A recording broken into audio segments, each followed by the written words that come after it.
Yo, welcome to another episode of the GOAT Report Pod. I'm your boy Tman. And I'm your boy Dre, and you can find us on all social media platforms such as Instagram, Spotify, Apple Podcasts, and YouTube, just to name a few. Yes, sir. Make sure y'all hit that subscribe button and show your boy some support. Hey, brother, we back at it, man. Another one going. Hey, the NBA season is finally came to a close. Mm-hmm. You know, the OKC Thunder are our 2025 NBA champions. Salute to those young boys Yes, yes. for the season-long dominance that they put forth. Mm-hmm. Man, bringing Chip to OKC. That's legendary, man. That stamps them in the history books. Yeah, and also now reigning MVP as Mhm. well. So it definitely was a strong year for OKC, man. They definitely cemented their name for sure. Man, SGA tapped off regular season MVP, All NBA, Mm. Finals MVP, Right, right. and the trophy. That's a legendary year for him, man. So again, big congrats to SGA and the OKC Thunder. But let's get into our thoughts about Game 7. What was you feeling like? Uh, I gotta say it wasn't the most exciting game 7, but it kind of was to be expected, I guess, after that injury that we saw with that Achilles pop for Halliburton, man. You kind of could tell where that game was going. He was 3 for 3 from the 3-point line, and it was kind of interesting how this game was going to go, being that they were going against the number one team in the West. I feel like they had a fighting chance had he not been going through that situation, man. But we see how it all played out. They did put up a fight going into the second half, but we all see how that went down. You could just tell they didn't have enough, man. Uh, you could just tell from him hitting those three pointers Yeah. in the first quarter. He just had that look about him where he was going to go after it. It was going to be one of them nights that Tyrese Halliburton was probably going to drop about 30 with a lot of assists, and the role players were definitely going to play off of his aggressiveness, which I mean was the formula for Indiana. When he's aggressive, Oh yeah, they're unbeatable. They're going all out. So it just really sucks to know that, man, he was having one of those nights to start the game off of, which was going to really test OKC. Yeah. Because that's pressure right there. Mm-hmm. They were up by 5 in the first, like 4 or 5 minutes to go, and him having 9 points already, you could just tell that it was going to be a long night for OKC, and they were definitely going to be tested. Mm-hmm. But I want to get into that real quick. I really want to get into that real quick. Tyrese Halliburton tearing his Achilles in a game 7 of a finals is one of the reasons I always say that the 90s era it was easier to win championships in the 90s era than it is this modern era of the NBA. Number one, you have to worry about injuries. Yeah. Injuries could derail your championships runs just like that. And when you think about it, think of the pace of play in the NBA now. Mm-hmm. Think about how that contributes to the injuries. Because the floor is so spaced out now, even centers are asked to guard on the perimeter. Players are now asked to use their lower extremities at a faster, more athletic rate than you did in the 90s. So, really, if you really think about it, the last team that had the chance to three-peat was the 18-19 Warriors. What happened? KD had the calf injury in the playoffs, which led to an Achilles tear in the finals. Right. Then Klay Thompson tore his ACL in the finals. Then you go back to the 13-14 Heat. They had a chance to three-peat. Dwayne Wade had that bone-on-bone injury with his knees. So that derailed his progress and productivity in the finals, which led to them getting beat by the San Antonio Spurs. Mm-hmm. The last team three-peat was the Shaq and Kobe Lakers in 2002. Mm-hmm. So again, injuries is one of the main reasons that you will never see a team dominate as much like you did back in the 90s. Number two, along with the pace of play, player movement. Now that the OKC Thunder have won the championship, it's Right. a copycat league. What are they? Every team is going to construct their team to take them out, and players are going to be moved to different teams through trades, through free agency. So just not to get on that too much, but that is one of the major reasons I always say that is extremely harder now to compile consecutive championships in an era than it was in the 90s. But of course, we'll get back to Game 7. What stood out to you in Game 7 the most? That fourth quarter breakdown. Mm-hmm. You can kind of see that they gave up the fight on that game, and I'm not, you know, like I said before, I wasn't really surprised at the fact that they ended up letting that game go, being that their star player just, you know, it got everything just went and got dismantled. You know, Rick Carlisle can only do so much, especially when he doesn't have the player that he needs to run his plays around. So that confidence also takes a blow when you see your star player as well hit the floor and it's a done deal. So I'm glad he you know, he got out of surgery, he's healthy, but it's gonna be a long road after that, man. That was just step one. Yeah. So you know, like you said, congratulations to OKC, man. But it's gonna be an uphill battle for the Pacers next year, and you know, furthermore. So It's over for them boys next year. It's a wrap. They might as well go ahead and rest their starters for the whole season. The thing that stuck out to me was I feel very confident in saying that Indiana probably would have won that game if Halliburton didn't get hurt. Right. Because it's not like OKC had a great game. First off, they were losing when Halliburton popped his Achilles. Yeah. They went into the halftime down by 1. You just knew though their defense was probably going to bring it home because usually their defense leads to those big runs for OKC, especially in that building. Transition offense, man. Yeah. But if you look at it, let's look at SGA. Yeah, he had 29 points, but he shot 8 from 27 from the field, 2 for 12 from the three-point line. Jalen Williams, yeah, he had 20 points, but he shot 7 for 20 from the field, 2 for 7 from the three-point line. Lou Dort shot 2 for 9 from the three-point line. So it's not like, you know, they had some dynamic performance that we're used to seeing. Well, you really could say it's a bailout. I think so. It was a bailout. I think so. You know, it's something that we couldn't really see coming, but I and I don't want to say as a shortcoming for SGA, but if we just talking about analytically or even statistically, what you was just reading out, that game was not supposed to go to OKC that night. Because usually, if Halliburton keeps shooting like how he was going into the second half, that game would have been over, man. Yeah. And we've seen what Halliburton has been able to do in the fourth quarter with pressure. He loves those big shots, especially shots that he can get down on that last minute. Especially if they tied or even like a 2-3 point advantage for the other team, he's gonna take that big shot or try to get that foul. But he's gonna go for that 3-point shot. And yeah, man, that would have went down as one of the better games in that series had he been healthy enough to get to the fourth quarter. But I feel like I don't want to say we got cheated out of a great game, but you can't help an injury like that. So yeah, you know, it is what it is. And again, man, with the way the game is played now, it's so fast, it's so athletic. I mean, look how many Achilles tears we had in the Eastern Conference. Dame Lillard had the blood clots in his knees, right, which led to, I believe, the Achilles tear in the playoffs.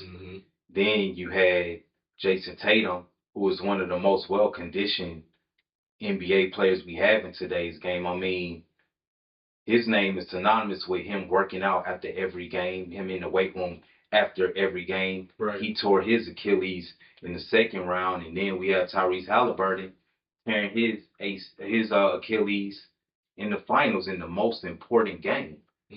So he had DeJounte Murray as well. DeJounte. Yeah, so it's just like it's been kind of. I don't know what they have to find out about what's going to be the relating factor to those types of injuries, but they're happening too frequently now. But like you said, the game speed has changed, but with that, the training has to change as well. Right. So everybody just has to get down with their conditioning staff and make sure that these players are exercising the way or what they're supposed to be. Because for your star player to go down going into the second half of the season or even late in the playoffs, it's crazy. Yeah. You don't work the whole year for nothing. Yeah. So basically. Yeah. And all the people that are saying, "Oh, he shouldn't have played," man, you crazy. How you gonna tell this man that to sit out a game 7 of the NBA Finals? Yeah. He had to play, Yeah. and I got a lot of I still don't think Tyrese Halliburton is a superstar. Again, I think he's a perennial all-star caliber player, but I got a lot of respect, man. I got a lot of respect for his heart. Because deep down in his mind, he knew that it was a high chance he was going to tear his Achilles. Right. I mean, it's the same thing that happened to KD. Yeah. That calf turned into an Achilles tear. So, again, man, I really would have liked to seen how OKC responded with Tyrese Halliburton being in the game the whole time. Because I remember we talked about it. We said that in order for OKC to win that game 7, they had to blow Indiana out. Because we both felt that if Indiana kept it close, and if they were in striking distance in the fourth quarter, Indiana was gonna take it. Oh yeah, all the way, man. We've seen it. They've been doing it the whole playoff series. So, we'll see what happens in the upcoming years. Obviously, we're not gonna see nothing this year, but Right. Shout out to the Pacers, man, for giving them a fight going into Game 7. And respect to OKC again. A ring is a ring. As long as you hang that banner, that's all that matters. So again, congrats to a great 2025 NBA season. We're looking forward to the offseason now. Go. Well, now that the NBA season has officially concluded, we are now into the NBA offseason. There are a lot of organizational changes going on, coaching changes and vacancies, player movement through trades, with free agency about to start on Monday. So what is your biggest offseason move that you are targeting right now? You know what? I do want to get into this. It's not even players specifically. It's really the head coaching situation for the Knicks. And I'm going to talk about my team no matter what. But the situation as far as firing Tom Thibodeau just seems a little bit irresponsible. You had all season to dictate whether or not y'all were going to look for a coach before you fired him. Now we just look irresponsible. You go and fire a coach that got us contending for a championship season, and then you have no replacement. At this point, we looking at maybe 3 or 4 different coaches, one of them being Mike Brown, Don Staley, and Mike Anora. But my thing is that all of the people that they wanted to actually interview, they already had contract obligations for other teams. So then my thing is like, if y'all gonna go and try to poach people from other teams and then not be able to get a response and it's being publicly outed to everybody, who's running the front office? Who are we talking about here? So the only person I'm really excited to even hear about as far as the situation is whether or not Don Staley is actually gonna interview with them, because I know they looked out for some permission from the organization to be able to interview us. So that's what I'm looking forward to. But as far as Mike Brown being one of the options, I don't know if I'm really excited about any of these coaching options outside of Don. So, we'll just see how it goes. But I'm really disappointed at how this Knicks team or organization seems to always go back to some type of situation where they don't know what they're doing, or it looks like they don't know what they're doing. So, we'll continue to see what we get from here. And I'm not too excited about it. And again, we both thought that the Knicks need a coaching change. Again, Tom Thibodeau he can get you to the conference finals, but I don't think he can get you over the hump to the finals and with a championship. But the dumbest thing you could have did was fire him without having his replacement ready. And you're going to Happy Homes trying to pull away their coaches. Coaches that are under contract. Which is crazy. You know what I mean? So it's like, come on, Knicks, you should have just kept them until you had a solid replacement. And then on top of that, out of all the names, what's up with Mike Malone? Mike Malone is a championship coach. He just won 2 years ago with the Denver Nuggets. Right. It could always have been an option. But, you know, they're never going to pick the obvious choice to do. They're just going to have Knicks fans in frustration. Not even just any basketball fan knows that if you have these good coaches out there, just go for them.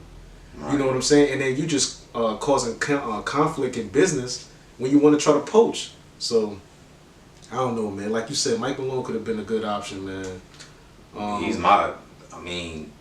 You want to win the championship, you go get a championship coach. It makes perfect sense. Now, I asked you to grab a championship coach that won 10, 15 years ago. Right. He literally just won in 2023. Yeah. He's sitting at home. Chilling on the couch, watching the game like everybody else. I mean, it's not that hard. It's not that hard. And then if y'all were concerned about injuries, because that's what I seem like it's really what it is. If you pull him from the situation with the Knicks because you think he's gonna overwork Jalen Brunson or Josh Hart, y'all should have thought about that before you even made him the head coach of the Knicks. Yeah. Because if that was a big deal, then you should have just went with somebody else. But like you said, why would you take away a contending coach? Even though you can get us over that hump, you know what I mean? At least we'd be back in the same situation next year with the hope of getting over into the to the finals. So, you know, we'll see, man. Yeah, it's, again, man, people downplay how pivotal organizations are to the success of an NBA team. And first off, it starts off with the organization. Yeah. It starts off with the head office. I mean, it's no surprise the San Antonio Spurs have won multiple championships. That the 90s Chicago Bulls, that whole era, they won championships. I mean, Jerry Krause, to me, is the greatest general manager ever. Man. Look at the OKC Thunder with Sam Presti. Yeah. This man drafted 3 consecutive MVPs. Then lost all of them and rebuilt his team through a trade in the draft. And still sitting on top draft picks right now. Crazy, yeah. The Boston Celtics. Competent organizations, competent head offices leads to success on the court. Yeah. So, yeah, man, we're interested to see how this is going to play out with the New York Knicks head coaching search. What about some offseason moves with the players that you are intrigued by or interested to see, you know, what's going to happen as free agency starts? Because we already have some trades that have taken place. Yeah. I think the most interesting one was Alonzo to the Cavs. Big trade. Yeah, and I can see how it would help their backcourt. I'm just more concerned with the fact that him staying healthy.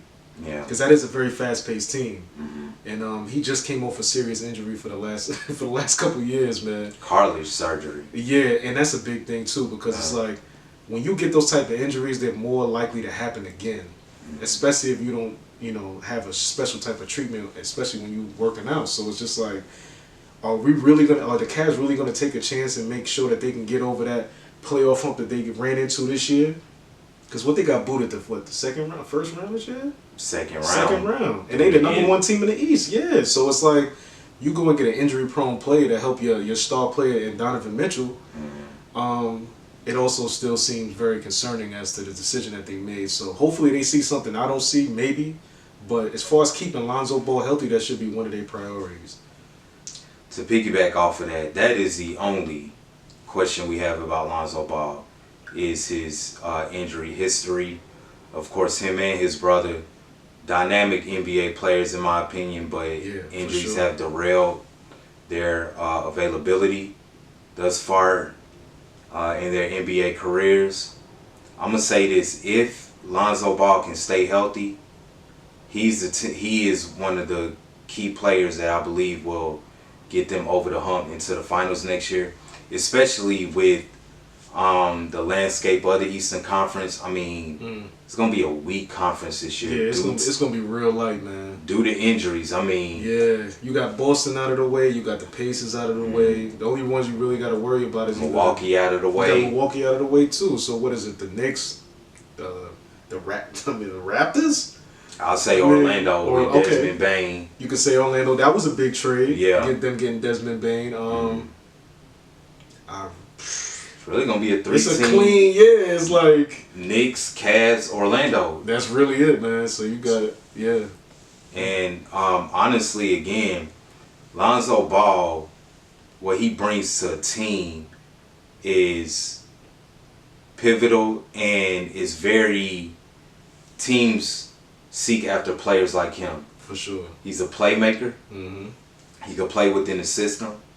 He's a very good three-point shooter. Shout out to his work ethic because we know how he was with shooting the ball coming into the league. Career, yeah. Well, he is a very reliable three-point shooter now. Mm-hmm. Great defensive player. Yeah. Lonzo Ball can lock up. Yeah. Especially within the team scheme on defense. Mm-hmm. Again, injuries. So if he can, I think that Cleveland has enough depth to where you don't have to play him a lot. Mm-hmm. He can come off the bench and kind of go through the season, you know, where you're not putting too much on his body. Right. Yeah. And by the time they get to the, and again, it's the Eastern Conference. Mm-hmm. It's not like you're gonna have a tough season. I mean, you're really not competing with too much in the East. So I feel like that's a good point too, because like you said, being that he's gonna have, hopefully he has limited minutes. This is the best year to even do that because you don't have much going on this season as far as contenders. So yeah, man, that should be able to work out for them in the long run, at least for this year. Yeah. And we'll see how it goes. And again, you know, he got some playing time this year. Of course, he was out for a lot of games, but you know, that initial feeling of coming back from injury with the type of injury that he did suffer from and being back on that court, he had a lot of good moments. So now, you know, he has a full off season to get even stronger. And again, they'll be able to load manage him appropriately next year with the depth that they have on their team, along with them playing in a weak conference. I think Lonzo Ball was a good pickup. I'm going to be honest. I felt like Charlotte should have went after Lonzo Ball, pairing him with his brother. They need some type of veteran presence, and what Lonzo does best is he contributes to winning. Yeah. He's a winning player. His intangibles are aligned with winning. Defense, three-point shooting, low turnovers, playmaker for others. Yeah. He's just a great team player. I think LaMelo is the better individual talent, but Lonzo is what you need if you aspire to be a championship team. Or even just a 500 team. Exactly. Because Charlotte is 19-63. They haven't even made the playoffs the last 5 years that LaMelo has been on. And I'm a huge LaMelo Ball fan. I think he's a superstar caliber player. Right. Box office. But again, they have not been able to even make the playoffs since he's been there. And I thought Lonzo Ball would have been a critical piece to, you know, making them, you know, at least a decent team. Bottom tier playoff team in the Eastern Conference. Maybe like 9th, 8th. Something in that in the play-in, man. Fighting for the 7th, 8th spot. Yeah, man. So it's just like, I don't know. And then, we also have Detroit to worry about as well. Oh. They had a decent season as 14 race. 14 race. In the race. Eastern Conference. And that's exactly what it's going to look like next season. 1, 2, 3, 4. Those 4 teams going to be back-to-back. So if they keep it tight and competitive, man, it'll actually be a good look going into the playoffs. Because we know that they're fighting each other for those spots. Most definitely. But, yeah, man. So we'll see how it goes. And I don't see anything else that's going to be exciting to touch on, but that's pretty much what we got right there. Basically. You know another team I want to get into? Boston. And again, I keep saying this, man, like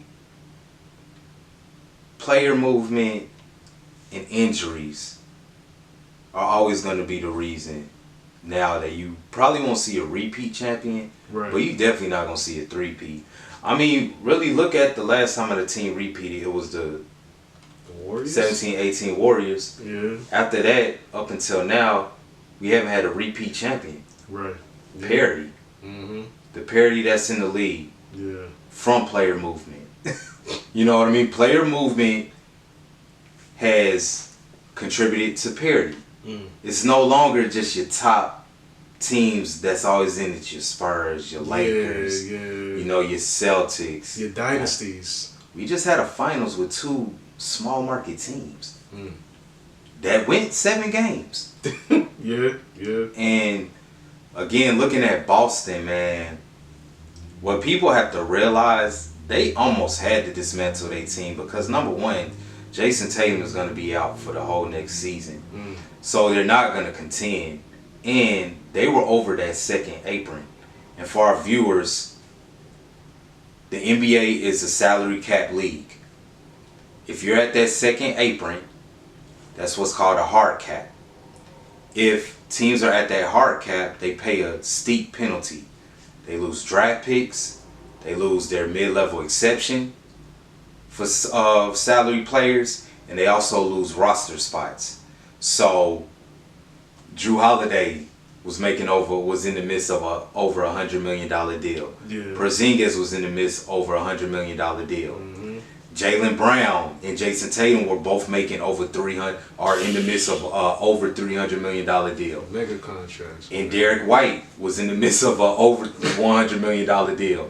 And then you got to think, Boston, they just sold their team for $6 billion. Yeah. Them new owners, man, you got to think, it's not just about these owners. It's not just about winning to them. It's about money. They businessmen. Right. So from that perspective, knowing that my team is not going to contend next year, I'm not keeping Porzingis, who suffered an unidentified injury that we still don't know what was wrong with him, and he's already injury prone. Right. He really wasn't there for much of the championship run when they did win it.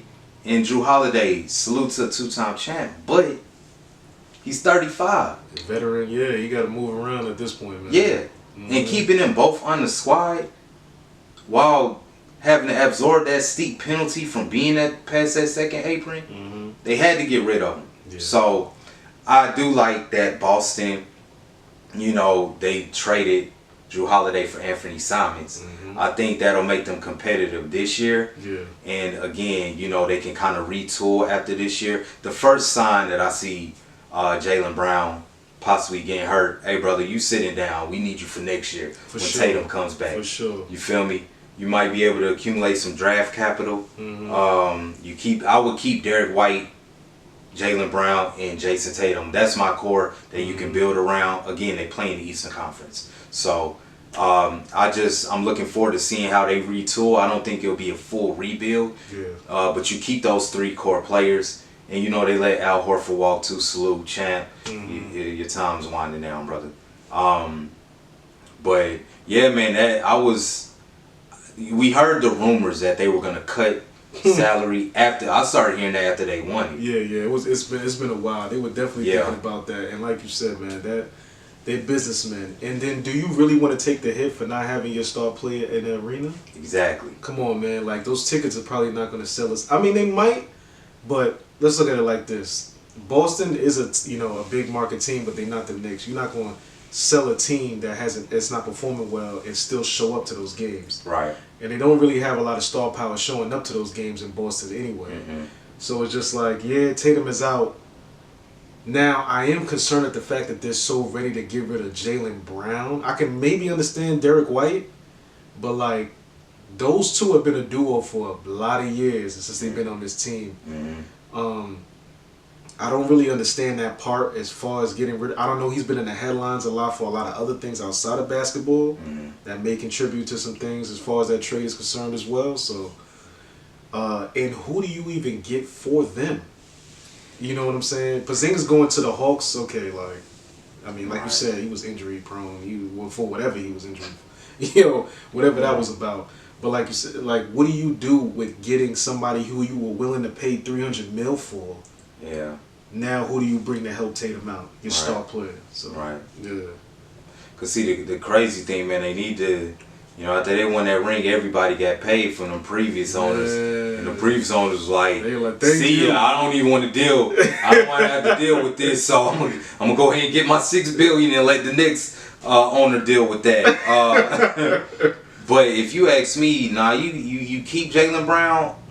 I am interested to see. Okay, Jaylen Brown, we gonna see how this season goes with you being our #1 option. Can you be the man? Because no matter what people say, Jason Tatum is the player that gets doubled. Jason Tatum is the player on that team that's number one on the opponent's scouting reports. And Jaylen Brown gets the luxury of being able to go one-on-one because Jason Tatum is the one that teams are scheming for first. That's a fact. He gets those double teams. That's a fact. So I want to see how Jaylen Brown performs without Jason Tatum being there now. You know what I mean? So we really going to see what he's made of. I don't trade him. And again, Jason Tatum is going to come back. Jaylen Brown will still be 28, 29. Jason Tatum will still be either 26 or 27 when he comes back. So you still have a young team. Yeah, for sure. You know, so let's see what you got. Try and be competitive. And, you know, let the chips fall. Try and get some draft capital, move some pieces around, and prepare for that next offseason, next NBA season. For sure. When, you know, Jason Tatum returns. Let me ask you this. What's your thoughts about KD going to Houston? I kind of don't even pay attention to what KD got going on as far as his career anymore. The Phoenix Suns run is just a very disappointing way to look at his career. I think at this point he needs to just think about being on a solid team and maybe contending to be a playoff team, not even worried about a championship anymore, because what your job was supposed to be on the Suns was to make sure that they get over that hump in the playoffs. Yeah. With Devin Booker. For whatever reason, that chemistry did not translate to on the court. Now, with you shopping him around to the Houston Rockets, I believe you traded him for Jalen Green. Jalen Green and Dillon Brooks. See, and my thing is that, okay, so you let go 2 key players on your team where y'all had a playoff team last year. You just gave up. So you expect KD to take off from where they left when he just came off the Suns and couldn't do anything, and he's in the same conference as he was before. Yeah. So it doesn't change anything. The dynamic, if anything, it's going to look like an even worse team. Now, mind you, he was still 6th in the league for scoring, but he's always known for scoring, and that still hasn't translated to winning a championship unless you're on a 72-win Warriors. Yeah. So, Houston Rockets, good luck, man. You got a good coach. Yeah, they do have that. You got a great coach. Maybe you can work something out, man, and then, you know, get something going over there. But as far as KD, man, I don't see him making any ripples on that side of town. Maybe he just likes living in Houston. So yeah. We'll see how that goes, man. No state taxes. No state taxes, man. Whatever James Harden was loving over there, he's gonna see for himself, man. So, but there was an interview where he said he would never play for the Rockets, so that's pretty interesting how he ended up there. Sometimes you can't say certain shit, man, because you know, it'll come right back around. You know something else? I think Jalen Green hurt himself with having those multiple single-digit scoring performances in the playoffs. But I mean, I know you have Tman Thompson, who's an up-and-coming star caliber player, athletic, can score around the basket, can lock up. You know, but you gave away Jalen Green and Dillon Brooks. I get it. If KD is, I feel like they had to do it, but I have the same sentiments that you have about it, because it's like KD's 37, and I mean you have a smaller point guard in Fred VanVleet, which is still good. I mean, he's a solid.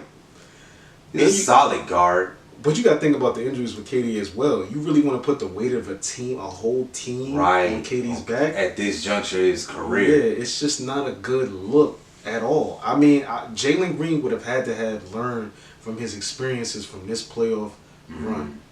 For you to ship him off after that is kind of, it don't make any sense for a guy like.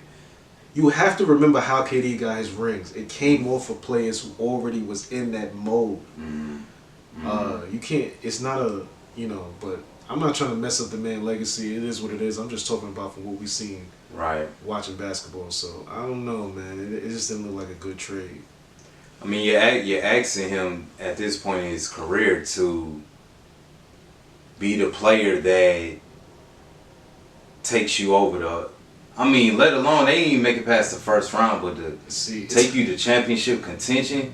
Now, the good thing that is working for Houston... Ime Udoka was an assistant coach when KD was playing for the Nets, but at the same time, I don't know, man. We'll see. We'll definitely see. They got some young, promising talent there, but if I was KD, I would have tried to get to the Spurs, man, and play with Wemby and De'Aaron Fox. Okay, see, that would have been a better look right there. Then you would have had two big, not you know what I mean, because you know KD is what 6'11", he damn near 7 feet. Yeah. You got Wemby at what 7'6". Right. So I mean, that would have looked like a scary team going into that as far as the West. And you're right, I didn't even think about that. Man. But yeah, man, that Houston Rockets trade that was not a good. And I don't like it. Yeah, I don't remember the Brooklyn Nets run even being that well when he was on there with Kyrie. So it's just good luck to them, man. I don't see the West being crazy this year as well either. So nah, yeah, I mean, other than that year where KD's, you know, when Kyrie and James Harden were hurt and KD almost took them, they probably would have won it that year if they didn't get hurt. But other than that, man, it was back to the injuries. It was a failed. Construction of a team. And Now to cap off our free agency talk for this episode, man, you know where I'm going. I mean, you got to touch on your team, man. Come on. Got to touch on Rob Pelinka. I'm gonna say it again. Hey, you on the clock, brother? You're on the clock. I'm gonna just keep it real. And I'm going to tell you something that people are not paying attention to. Right. That sale of the team, right, by the Dodgers owner. Right, yeah. They forget who owns ownership stake in the Dodgers. Magic Johnson. Remember, Magic had Rob Pelinka's job first. Yeah, he left out, Magic was trying to get AD first. Magic went on First Take and said, I didn't like what was going on behind my back by Rob Pelinka. Right. Which led to me stepping down because he felt like he didn't have, you know, full autonomy and power to do some of the things that he did. And he was saying how Rob Pelinka, like, there were talks about how he would, you know, talk about me behind my back in a slick way. Hey, man, what comes around goes around. Oh, yeah. Because Magic is great friends with the Dodgers owner. You think Magic is not going to have some say and have an ear to that owner for sure. With a team that he won 5 rings for? And we obviously know that Magic knows basketball because with them getting Anthony Davis when LeBron was there, they ended up getting a chip. Come on. And of course, if I got the money, my friend got, you know, billionaire money, you know, I could buy a basketball team. Hey, yo, look, I need you to handle the basketball operations for me. I know you know what you're doing. Right. Yo, dude that you had a problem with, get him out of here.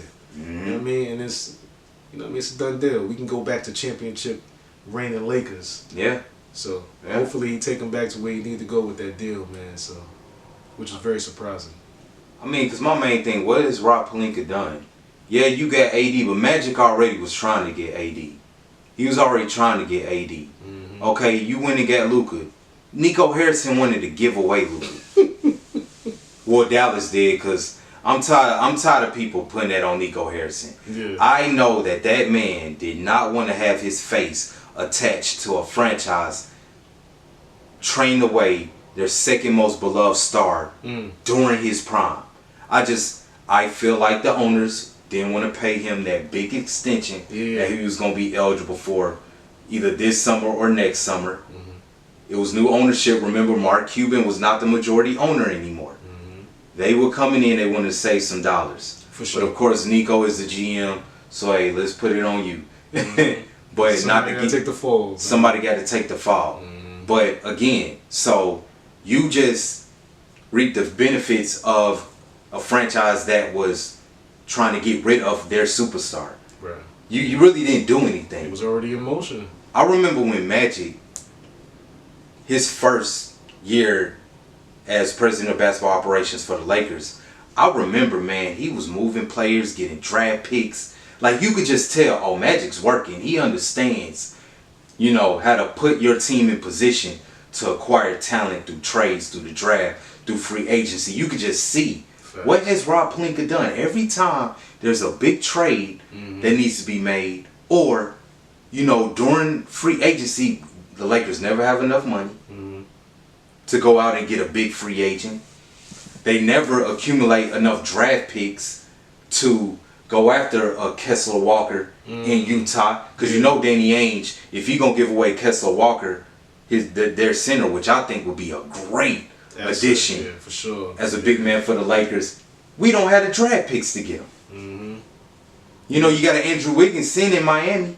You know, me and my homeboy Mike Harden, he brought it up because I was asking him. I was like, "Hey man, what wing player you think would fit with the Lakers?" He said Andrew Wiggins. Hey man, go get him. Yeah. Andrew Wiggins with LeBron and Luka, a two-way player, 6'8", 6'9", championship pedigree, can defend, can give you 20, is a decent three-point shooter. Rob Pelinka, go get him.